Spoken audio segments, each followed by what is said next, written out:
Hey, it's Michael, and this is the Kintsugi Podcast. I'll be back in a minute with today's conversation about resilience. But first, if you're interested in creating a better life, having a better career, please visit kintsugipodcast.com and grab your free workbook on how to have a better life.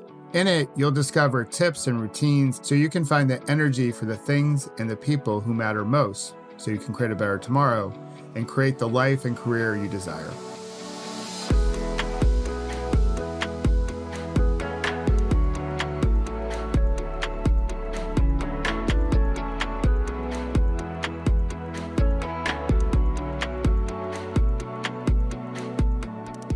So today we're going to talk about something called PTOD.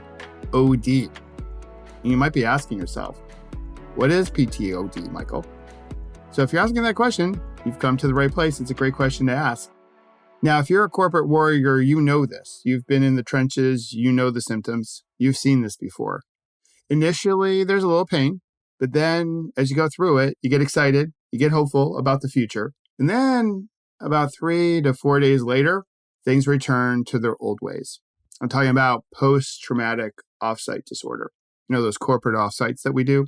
And its younger brother is post-traumatic workshop disorder that we know, certainly in corporate life. And I know it sounds maybe a little cynical, a little sarcastic. I'm trying to weave in a little humor here, but there's also some truth that many times we go to an offsite, we go through a workshop, and we feel good in the moment. And then 3 to 14 days later, things go back to their old ways. And it leaves some scars. And not the Kintsugi scars, not the, hey, scars make us beautiful. These are scars that lead to disengagement, that lead to some self-doubt as we go through more change. Because we feel like, hey, we've seen this movie before, so why should I put in the energy to make this change? I know where we're going to end up. And I love change. As you know, if you've been listening to the Kintsugi Podcast, Conversations about Resilience, I imagine you love change as well. I love helping others change. I love helping people prevent those bad moments from turning into a bad day, all that jazz. And I even love speaking at offsites and workshops. I love doing that stuff. It's part of my day job, if you will, when I'm not podcasting. What drives me bananas is what happens after the workshop, after the offsite, which is not enough. Here's the reality, and I'll generalize here for a bit. When we approach our moments, or when we have our moments where we can learn, grow, develop, and change, we're not taking advantage of them. They're not working well enough for us. They're too transactional. They are too check the box. They don't have what it really takes to drive the type of change that I think many of us seek. What they lack is heart. As we know, change on any level is hard work. But it's also heart work. Our hearts give us the strength to sit in our uncomfortable or our discomfort. And our hearts allow us to hold ourselves accountable. And we could take COVID here in the States as an example, a non-corporate example, if you will. We had one massive virtual offsite that was sort of an offsite that was onsite or actually was at home. We were learning a whole bunch from each other, about each other. We saw different aspects of each other, sort of like an offsite. Zoom allowed us to do that, to peek into our world, a world that we once had hidden from everyone else at work, but now we see it. So just like an offsite, we were coming together. We were rallying around a pain point. We were hopeful. We were excited that through this, we could have a better tomorrow. And we were doing pretty well, relatively speaking. But then some just didn't have the heart to stay in the uncomfortable, stay in the discomfort, like wearing a mask or your PPE. They lack the heart to be accountable. And as a result, it looks like, at least here in the States, we are heading back 13 to 14 days later, heading back to where we started. And gosh, the current pursuit for equity and equality. I am hopeful. I'm excited that this is the moment that feels different and will lead to the type of change that we want to see. But I know talking to a whole bunch, it feels like it's a movie we've seen before. And yes, over the last few weeks, many people have woke up, more realized that all lives can't matter until Black Lives Matter. Some have marched. We have marched. Some companies have made external and internal statements or releases, which are great. We have posted on social media. We've learned, we've unlearned, which is key. And these are all great things to do. But we need more than just a passionate offsite. Because the last 3 weeks seems like a passionate offsite where we've learned a lot about each other. We've come together around a pain point where we feel hopeful and excited. So it has a lot of the feelings of an offsite. But this moment requires heart to stay in it for the long haul, heart to stay in the uncomfortable, in our discomfort, and hold ourselves individually and each other accountable so we can make the change we wish to see. We can make that change stick. And I'm not talking about, hey, you got to be comfortable being uncomfortable, that cliche, which is something I have said numerous times in my past. You got to be comfortable being uncomfortable. But to me, that no longer makes any sense, because here's the thing I know about change and talking to a whole bunch of others who are really good at change. Change is never comfortable. It's always uncomfortable. But the people who can do change really well, they make it happen by making their heart, let's call it the purpose, their why, if you will, bigger than the discomfort, bigger than the pain point. That gives them the ability or the strength to take this over the long haul, to take a moment of learning, unlearning, growth, development, all that jazz, and make it into a movement, whatever that movement needs to be. And again, it's true for all types of change. If you want to have a better life, if you want to create a better tomorrow for yourself, just personally, it requires heart. If you want to give your organization more life, it requires heart. It's true if you want to be stronger, fitter, and faster as an athlete, it takes heart. If you want to have a healthy life, change your lifestyle, if you will, that also takes heart.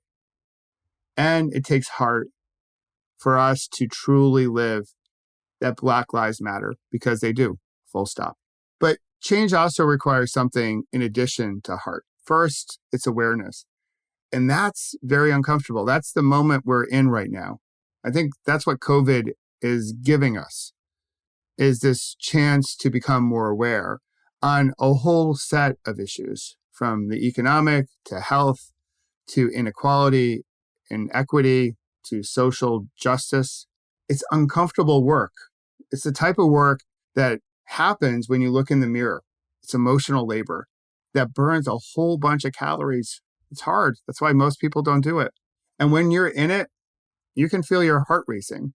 You can feel a little, again, uncomfortable. You can almost feel draining. And those are all signs that you're alive and moving towards, hopefully, the next thing that change needs is acceptance. The type of acceptance that's not tolerating things, because we've tolerated some things for far too long. But the acceptance I'm talking about doesn't argue with reality, because we know this. Reality wins 100% of its arguments. So does Mother Nature, the universe, and God, I might add. It's the type of acceptance when we realize it's like this. When we realize that we've been following the wrong script for far too long and it's time to write a new one. Awareness plus acceptance gets us to that point. And that point then is action. It requires day by uncomfortable day, line by uncomfortable line, pedal stroke by uncomfortable pedal stroke action over time to bring forth the change that we wish to have in this world. And when we're there in those uncomfortable moments, it's so much easier just to sit on the couch than to sit in our uncomfortable or sit in our discomfort. It's so much easier to practice avoidance than it is to practice accountability. That's why most quit. Most fail to make the changes they wish to make. And in a corporate setting, in a corporate environment, that's how we fall victim to PTOD, post-traumatic offsite disorder. We start strong. We have a beautiful offsite, but we fail to finish because we lose our heart along the way. We lose our heart to change. But I believe if you're checking in to the Kintsugi Podcast, you're different. You finish what you started. If you're here now, you're close to finishing what you started with this podcast. And you know this moment is meant to be hard. It isn't meant to be easy. It demands that we lead with our hearts. So we have the strength to sit in the uncomfortable, the discomfort, if you will, a bit longer and be accountable to ourselves, to each other, to create the change we wish to seek in the world, we wish to see. And I believe we can do this. I'm optimistic by nature. I'm not cynical. There's a little sarcasm, but I'm optimistic by nature. I believe we are big-hearted people. Then we have the hearts to stay in the uncomfortable, to hold ourselves accountable. And since we're halfway through 2020, I think it's a really good time to do a heart check, if you will, to see how we're doing.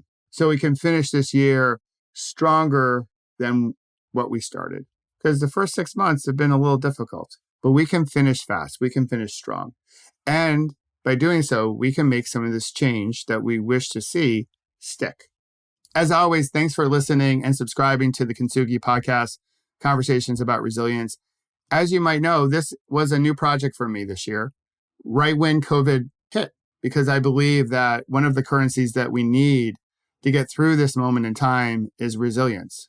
That when we fall down, we can get back up again. Many of you have heard the statement, fall down 7, get back up 8.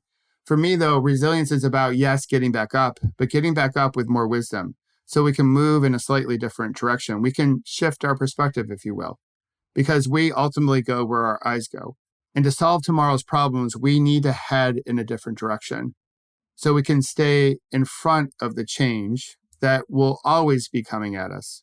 The other thing we need too is another currency is agility. And having a Kintsugi mindset along with resilience allows us to have the agility that we need to change when we need to change, that we don't hold on to what was.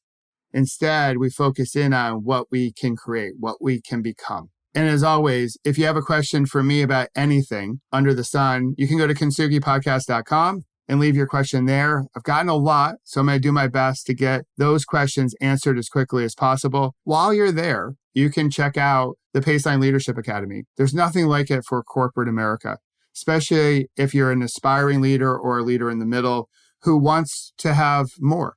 You want to create a better life at work, but you also want to create a better life at home. You want to be wealthy starting from the inside out, and you want to make sure that you have guidance along the way, someone who can be with you, in the trenches with you, to act as your guide, to create that life and career that you desire. So I hope you'll check it out while you're there. Again, kintsugipodcast.com. And I hope you'll join me next week for another conversation about resilience on the Kintsugi Podcast. Until then, lead with your heart, stay healthy, and of course, have fun storming the castle. We'll talk to you then. Bye-bye.